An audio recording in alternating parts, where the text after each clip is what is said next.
તાતનામાંથી આવી પડી ઘાત। હવે અમારો તો આ ખેતી તો બાતલ જ જઈશે બરોબર। આમાં કદાચ શિયાળુ ખેતી જો અમારી પાક થાય તે સિવાય તો અમારા હાથ ધોઈ નાખ્યા છે। હવે કઈ જામતી નથી વળે એવું। ઊભા પાકનો કચ્ચર ખાણ, ખેતરો થઈ ગયા તબાહ। અને નવું વાવેતર થાય એમ નથી ને જૂનો માલ છે બધું બળી જવાનો છે। ઊભો પાક વેરણ છેરણ, તારાજીના ડરામણા દ્રશ્યો। જ્યાં નજર કરો ત્યાં પાણી જ પાણી। જ્યાં આકાશ અને ધરતી મળતી જોવા મળી રહી છે ત્યાં સુધી પાણીએ પોતાનું સામ્રાજ્ય જમાવ્યું છે। દ્રશ્યોમાં જ્યાં જ્યાં પાણી ભરાયેલું દેખાઈ રહ્યું છે તે ખેડૂતોના ખેતર છે। ઉત્તર ગુજરાત હોય કે દક્ષિણ, મધ્ય હોય કે સૌરાષ્ટ્ર અને કચ્છ, જળ પ્રલયમાં સમગ્ર ગુજરાતના કેટલાય એવા જિલ્લા છે જ્યાંના ખેડૂતો પાક વાવીને પાયમાલ થયા છે। જુઓ, આ દ્રશ્યો ધોરાજી પંથકના છે। અહીં જૂનાગઢ રોડ પરના કેટલાય ખેતરો હજુ બેટમાં ફેરવાયેલા છે। આ છે ધીરુભાઈ પટોડિયા। તેમના ખેતરમાં ઘૂંટણ સુધીનું પાણી છે। જે પાક જોવા મળી રહ્યો છે તે હવે ધીરુભાઈ માટે કંઈ કામનો નથી। જ્યારે પાણી ઓસરશે ત્યારે તેને કાઢી જ નાખવો પડશે। એટલે કે પાણીએ પાક બરબાદ કર્યો। ઓછામાં પૂરું ધીરુભાઈની સ્થિતિ અત્યારે એવી છે કે બીજો પાક પણ ન લઈ શકે। કપાસ જેવો બધો બુડી ગયો છે અને બધું પાણી થઈ પડ્યું છે। કોઈ હિસાબે હવે નવું વાવેતર થઈ ગયા એમ નથી। અને જે કાંઈ પૈસા હતા બેંકોના ધિરાણ લીધા હતા એ પૈસા બધા પટી ગયા છે। હવે નવા ધિરાણ માટે કાંઈ અમને બેંકો આપે એમ નથી અને હવે અમારી પાસે પૈસા છે નહીં। એટલે હવે મહા મુશ્કેલી અમને કોઈ સરકાર સહાય કરે અને કાંઈ પૈસા આપે તો અમે કાંઈ નવું વાવેતર કરી શકીએ એમ થઈ। આમ કુદરતી આફત સામે ખેડૂતો લાચાર બન્યા છે। ખેતરમાં હજુ ઘૂંટણ સુધીના પાણી છે। કપાસ, મગફળીનો પાક તો પાણીમાં ગરકાવ છે। ખેડૂતોનો દાવો છે કે અલગ અલગ પાકમાં અત્યારે સૌથી વધુ નુકસાન કપાસને છે। 5 દિવસના વરસાદે કપાસના પાકની પથારી ફેરવી છે। દાવો છે કે જે લોકોએ પાછોતરો પાક વાવ્યો તેમને 50% નુકસાની છે। કે કપાસ તો હાવ ફેલ છે। હજારો વીઘા જમીનમાં કપા ફેલ છે અને કપામાં વીઘે 10,000 ખર્ચો થયો છે। કારણ કે કપાની અંદર અત્યારે મોટો છાતીદીઠ કપા હોય, માલ હોય, જીંદવા હોય, હોવા જીંદવા, એને બદલે હજી 2 ફૂટના જ કપાસ છે બધી જમીનની અંદર। કપાસની અંદર બહુ નુકસાન।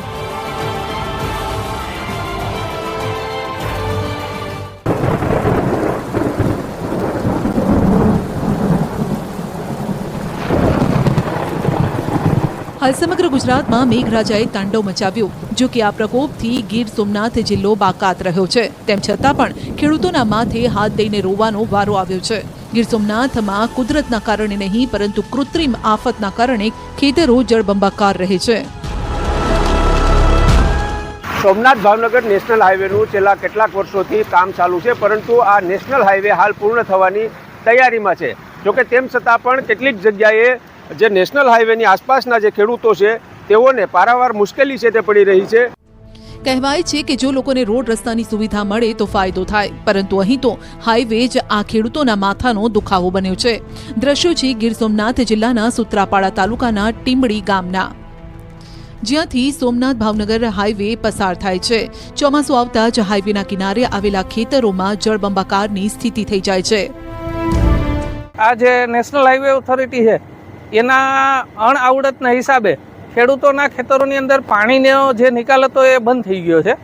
ત્યારે અત્યારે ખેડૂતોને જે પાણી નીકળતું હતું પહેલાં એ 4-5 કલાકની અંદર પહેલાં નીકળી જતું હતું, એ હવે નીકળતું નથી। ટીમડી ગામના 30થી વધુ ખેડૂતોએ ચોમાસું શરૂ થયા બાદ 2 વખત વાવણી કરી છે, પરંતુ પરિણામ શૂન્ય છે। કારણ કે સતત પાક પાણીમાં રહેવાના કારણે પાક પણ જે લીલો દેખાય છે તે પણ હવે કોહવાઈ ગયો છે। મગફળી, સોયાબીન, શેરડી, તુવેર તમામ પાક હાલ પાણીમાં છે। ફક્ત ચોમાસું જ નહીં, હવે તો ખેડૂતોને શિયાળુ પાકનું પણ સંકટ છે। 30 ખેડૂતોને નુકસાની ભોગવવી પડે છે અને 2 સાલ જાય છે। કઈ રીતે 2 સાલ જાય?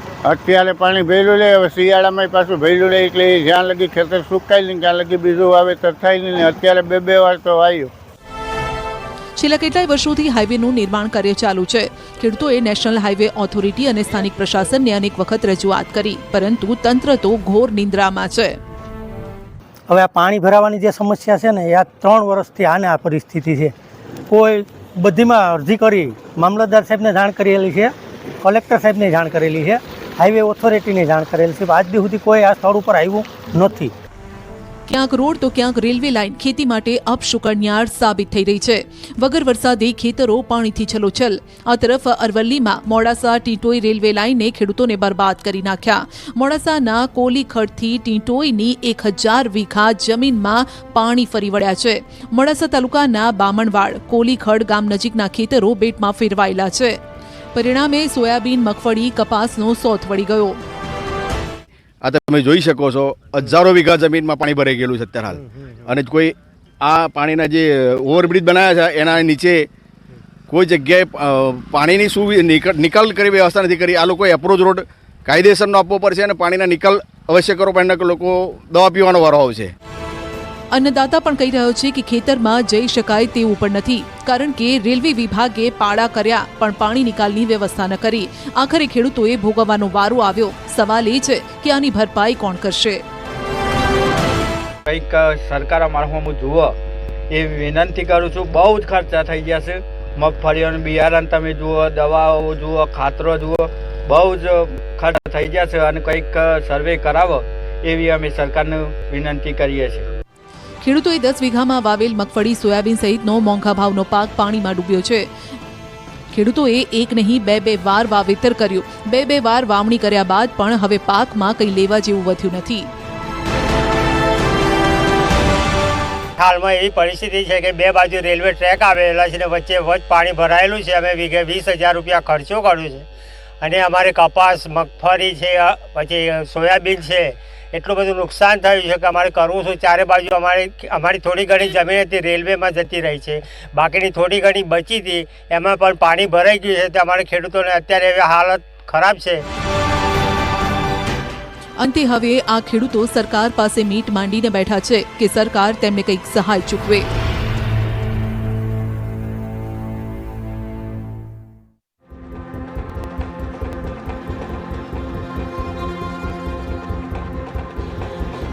ખેડા જિલ્લામાં છેલ્લા 7 દિવસથી ખેતરો પાણીમાં ગરકાવ છે. ખેતરોમાં પણ પાણી થોડું ઘણું નહીં પરંતુ 4 ફૂટ સુધી છે. એટલે કે આટલું પાણી સુકાતા હજુ 2 મહિના તો પાક્કા. અમારી ટીમને ખબર પડી કે ખેડાના બામણ ગામમાં હજુ પાણી નથી ઓસર્યું, જેથી અમારી ટીમ બામણ ગામ પહોંચી. જ્યારે અમે પહોંચ્યા તો રસ્તાની બંને સાઈડ પાણી હતું. રસ્તાની બંને સાઈડ જે પાણી જોવા મળી રહ્યું છે તે કોઈ મેદાન નથી પરંતુ ખેતરો છે. હું આ કેરસમાં પાણીમાં ઊભો છું. તે કોઈ તળાવ કે કોઈ કાંસ નહીં પરંતુ બામણ ગામના ખેતરો છે. પાછળ મારી પાસે દ્રશ્યો બતાવીશ. આપ દરિયો જે જોઈ રહ્યા છો, આ દરિયો સંપૂર્ણ જે ખેતરો છે તે બેટમાં ફેરવાયા છે. કહી શકાય કે 7 દિવસથી અહીંયા આગળ પાણી ભરાયા છે. એના ખેડૂતોની પરિસ્થિતિ એટલી બધી વિકટ બની છે કે આ લોકોએ અંદાજિત વીઘા દીઠ 25 થી 30,000 જેટલો ખર્ચો કરીને ડાંગરની વાવેતર કર્યું હતું. આ તમામ પાક નિષ્ફળ ગયો છે, કારણ કે પાક પણ બતાવીશ. જે પ્રકારે આ તમે જોઈ રહ્યા છો ડાંગરનો પાક છે કે જે જમીનમાંથી અમે કાઢ્યો, આ સંપૂર્ણ પાક નિષ્ફળ ગયો છે. કારણ એક જ રહ્યું છે કે અહીંના ખેડૂતોને ઉપરવાસમાં પડેલા વરસાદના જે કાંસના પાણી છે તે સંપૂર્ણ આ વિસ્તારની અંદર ફરી વળ્યા હતા અને તેના જ કારણે અહીં આગળ સ્થળ ત્યાં જળ જેવી સ્થિતિ થઈ છે. અહીં દલોડી, વિરોજા અને બામણના ખેડૂતોની 11,000થી વધુ હેક્ટર જમીનની આ સ્થિતિ છે. ખેડૂતોએ મોટાભાગે અહીં ડાંગરનું વાવેતર કર્યું. લાંબો સમય સુધી પાણીમાં રહેતા આ પાક હવે બગડી ગયો છે.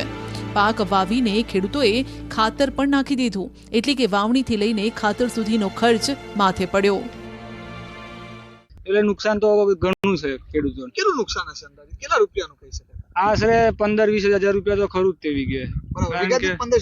તમારે કેટલા ડાંગર હતી? તમારી કેટલા ડાંગર હતી? મારા 4-5 વીઘા ડાંગર છે. આમાં ડાંગર થાય એવી કોઈ પરિસ્થિતિ નથી. સરકારે ઓછામાં ઓછા વીઘાએ 25,000 રૂપિયા ચૂકવવા પડે એવી પરિસ્થિતિ છે. તોય કશું મેં આમાં નહીં થવાનું. ખેડૂતો બે પાયમાલ થઈ જશે આમાં. હવે કંઈક સરકાર સહાય હારી હાલે તો કંઈક ખેડૂતો પગ બરોબર હાથા દેવા કરીને ખેડૂતોએ રોપણમાં ખાતર લાયા, ટ્રેક્ટર ચડાવવાનું બધું પહોંચી વરાય એવું જ નહીં. જો કે ચોંકાવનારી વાત તો એ છે કે બામણ ગામમાં એટલો વરસાદ નથી પડ્યો કે આટલું પાણી ભરાય. સાંભળો ખેડૂતોના મુખે કે આ સમસ્યા કેવી રીતે આવી. કેટલા દિવસથી પાણી ભરાયા છે? આજે અઠવાડિયાથી પાણી ભરાઈ ગયું છે. આ પાણી શેનું ભરાયું છે? પાણી તો આ આગળથી આવ્યું છે ને, પાણી નિકાસનું એ જ વધારે આવ્યું છે. વરસાદ ઓછો છે પણ અત્યારે 1100 હેક્ટર ખરું, એમાં 80% પાક ડાંગરનો છે. એટલે દરેક ખેડૂતો એમનો નાશ થઈ ગયો છે. પૈસા અને બધું દેવું કરીને લાયા છે. બરાબર, ખાતર છે, દવા છે, રોપામણ છે, બધું હવે હરખા થઈ ગયા છે. સ્થાનિક ખેડૂતોની માંગણી છે કે કાંસને સરકાર દ્વારા કાંસ નહીં પરંતુ નદી જાહેર કરે અથવા તો તેમાં પાણીનો નિકાલ થાય તેવી વ્યવસ્થા કરે. એટલે અમારે સરકારશ્રીની એક વિનંતી છે કે તમે આ કાંસનું નામ પાડો. કાંસના કારણે અમને કોઈ ઉપયોગિતા થતી નહીં, સરકારશ્રીની કોઈ મદદ મળતી નહીં. એટલે કહેવા પૂરતો કાંસ છે પણ ખરેખર નદી કરતાં વિશેષ પાણી છે. એટલે અમારે સરકારને એક વિનંતી છે કે આનું કંઈક કાયમિક નિરાકરણ આવે એવું કંઈક આનું નામ પાડો અને અમને કાયમિક મદદ થાવ. આ તરફ પોરબંદરના ઘેડ પંથકમાં પણ પાણીએ ખેડૂતોને ફરી રડાવ્યા. ખેતરોમાં પાણીએ પાકને બાળી નાખ્યો. પૂરના પાણી બાદ હવે ખેડૂતોની આંખોમાં આંસુનું પૂર આવ્યું છે, કારણ કે તેમનો મહામૂલો પાક બરબાદ થઈ ગયો છે. દ્રશ્યો ઘેડ પંથકના રાતિયા ગામના છે. અહીં ખેતરોમાં પાણીએ એ હદે સામ્રાજ્ય જમાવ્યું કે ખેડૂતોનો અડધો પાક ધોવાઈ ગયો, જ્યારે કે અડધો પાક હજુ પણ પાણીમાં ગરકાવ છે, જેથી મગફળી અને કપાસ તો સાવ બળી ગયા છે. ખેડૂતોના મતે તો 100% પાક નુકસાની છે. ભારે વરસાદ તેમજ ઉપરવાસના જે ડેમોના પાણી છે તે પાણી ફરી વળતા ઘેડ પંથક જે છે, ઘેડ પંથકના ગામોમાં ત્રીજી વખત જે જે પૂર છે તે આવ્યા છે. ખાસ કરીને આપણે જે દ્રશ્યો જોવો છો તે રાતિયા ગામના દ્રશ્ય છે. રાતિયા ગામમાં જે માંડવી સહિતના જે પાકો જે છે તે પાકો પર પાણી છે ફરી વળતા મોટી નુકસાની છે તે ખેડૂતોને સહન કરવાનો વારો આવ્યો છે. ત્રીજી ફેરે નુકસાન થઈ, સારો અને પાક બધું વહી ગયું છે. ક્યાં ક્યાં પાકને નુકસાની ગઈ છે? મગફળી, જુવાર, કોઈ આ લીલો ઘાસચારો.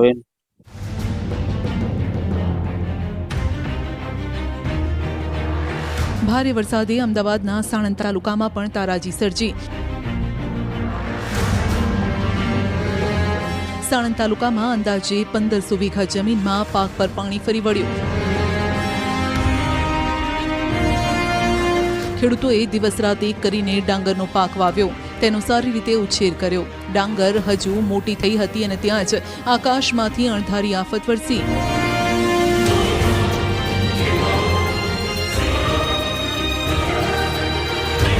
ખેતરોની હાલત કંઈક આવી થઈ ગઈ. ખેતરોમાં કેળસામાં પાણી ભરાયા. આમ પાક અને ખેડૂતોને જે કમાણીની આશા હતી તે પાણીમાં ડૂબી ગઈ.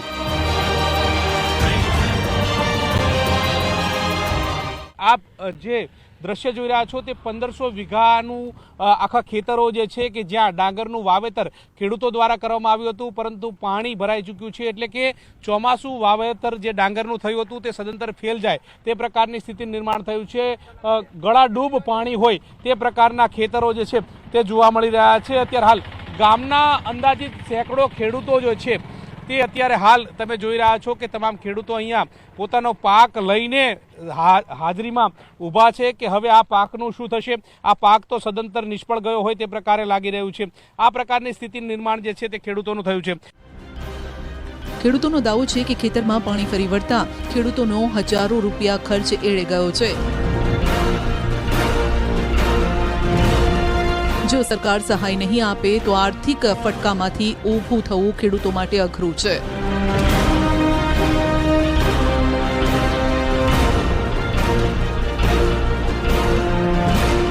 મુશ્કેલી હવે અમારો તો આ ખેતી તો બાતલ જ જઈશે. બરોબર, આમાં કદાચ શિયાળુ ખેતી જો અમારી પાક થાય તે સિવાય તો અમારા હાથ ધોઈ નાખ્યા છે. હવે કંઈ જ આમાંથી નથી વળે એવું. 5 વર્ષથી સરીવાળાએ નાણાં બધા બાંધી દીધા છે. કોઈ કલેક્ટર, કોઈ મામલતદાર કે કોઈ અધિકારી અહીંયા આવતા નથી અને ખેડૂતોને 5 વર્ષથી આ પરેશાની છે. કોઈ અમારું સાંભળતું નથી. હવે પછી ગમે ત્યારે ચૂંટણી થશે તો અમે બહિષ્કાર કરવા તૈયાર છીએ. એટલે કોઈ અધિકારી અમારા મટોડા ગામમાં ના આવે, કામનો નિકાલ કરી આલો પછી જ આવો. જે કપાત ગયા છે અમારા. માંડવીના જયનગરમાં રહેતા છે હેમંતલાલજી ખારવા. વરસાદે વિરામ લીધા બાદ પણ હેમંતભાઈના ઘરમાં ઘૂંટણ સમા પાણી છે. તેમનો દાવો છે કે ચાલુ વરસાદે તો તેમનો પહેલો માળ ડૂબી ગયો, જેથી ઘરના 7 સભ્યો ઉપરના માળે રહેવા મજબૂર બન્યા. એટલું જ નહીં, 3 દિવસ કંઈ ખાવાનું પણ ન મળ્યું. ચોથા દિવસે રહેવાયું નહીં, એટલે આટલી ઉંમરે હેમંતભાઈએ જોખમ ખેડ્યું ને ગળા ડૂબ પાણીમાંથી બાળકો માટે વેફર્સની વ્યવસ્થા કરી. તો જમવાનું કઈ રીતનું વ્યવસ્થા? કાંઈ નહીં. કંઈક વસ્તુ મળે તો એટલા પાણી અહીંયા એટલા પાણી હતા, એમાં તારો ખાઈને વસ્તુ લઈ આવ્યો, વેફર ને આવા. ને આખો દિવસ રાત દિવસ જાગ્યા કરીએ છીએ કે ઉપર પાણી ના આવી જાય એટલા માટે. આમ જયનગરમાં રહેતા લોકોને આર્થિક, શારીરિક અને માનસિક મોટો ફટકો પડ્યો છે.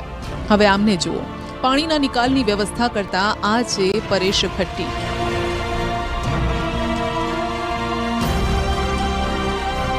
પરેશ ભટ્ટીનું ઘર પણ પાણીમાં ગરકાવ છે, જેથી ઘરનો તમામ ઇલેક્ટ્રિક સામાન ભંગાર બન્યો છે. અનાજ, કરિયાણું બધું જ પલળી ગયું.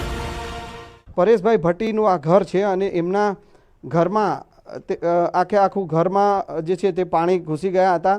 જોકે અત્યારે વરસાદ જોર ઘટ્યું છે, એના કારણે ધીરે ધીરે પાણી ઉતરી રહ્યું છે, પરંતુ હજુ પણ ઘરમાં પાણી છે.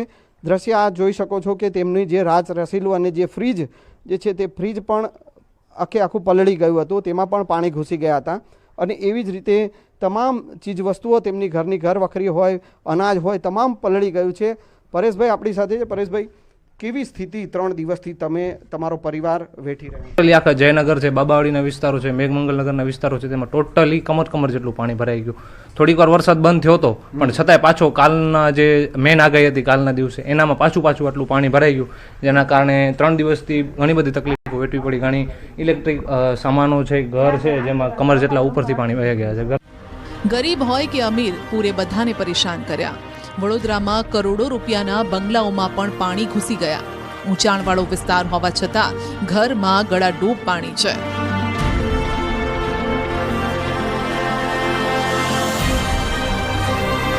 હોલ, બેડરૂમ, કિચન, જ્યાં જુઓ ત્યાં પાણી જ પાણી છે. ઘરવખરી પણ પાણીમાં ગરકાવ થઈ ગઈ છે. એ નોબત આવી છે. આ દ્રશ્યો જોઈ શકો છો કે તમામ જગ્યાએ જે વસ્તુઓ છે જીવન જરૂરિયાત તે તેમને અહીંથી મૂકી અને જતું રહેવું પડ્યું છે. ફર્નિચર જોવો છો તો ફર્નિચરમાં પણ પાણી જ પાણી દેખાય છે. તમામ વસ્તુઓ અહીંયા જે છે, જે જીવન જરૂરિયાતને લગતી ચીજ વસ્તુઓ છે તે પણ અત્યારે હાલ પાણીમાં ડૂબી ગઈ છે. લોકોની વાતચીત કરવાનો પ્રયત્ન કરીએ છીએ, પરંતુ અહીંયા જે વ્યક્તિઓ જે છે તે હાજર નથી મળ્યા. પોતાનું કરોડો રૂપિયાનું મકાન જે છે તે છોડી અહીંયાથી સ્થળાંતર કરવા જેવી સ્થિતિની નોબત આવી છે. આમ કેટલાય લોકો ઘર છોડીને જતા રહ્યા. કેટલાય લોકોએ ઘરના ઉપરના માળે આશરો લીધો. જો કે લાઇટ ન હોવાથી બાળકો તો રડીને અડધા થયા. પાણી ચડતું જ જતું હતું આ એ ગયું પાણી, અને પછી આખું ભરાઈ ગયું છે. 3 દિવસથી સતત લાઇટો નથી. આ બે રાતના એટલી રડે છે, બોલો. હવે લાઇટ તો જોઈએ ને. ચલો પાણીનું વિશ્વામિત્રીનું આપણે સમજીએ કે ભાઈ એના લીધે પાણી આવે બધે, પણ લાઇટ બાઇટ તો તમારે આપવી જોઈએ ને. તો આ બેબી એવી રડે છે રાતના. હવે આ બાળકો જોડે ખાઈએ પીએ ક્યાં જઈએ, આટલું બધું તંત્ર, લાઇટો ના હોય, ઘરમાં જીવન જરૂરિયાત વસ્તુ આપણી પાસે હોય પણ બીજા લોકો પાસે ના પણ હોય. અત્યારે મારે ભોયરામાંથી ઘઉં કાઢવા પડે, એ બગડે. અત્યારે કોઈ તંત્ર તો આવવાનું નથી. આ તરફ વડોદરાની ભગીરથ સોસાયટીમાં પણ પાણી ભરાયા. પાણી ઓસર્યા બાદ લોકોએ સાફ સફાઈની કામગીરી શરૂ કરી. જોકે ઘરમાંથી પાણી નીકળ્યું, પરંતુ સોસાયટીમાં તો હજુ પાણી છે. માટે લોકો પણ તંત્ર સામે રોષ ઠાલવી રહ્યા છે.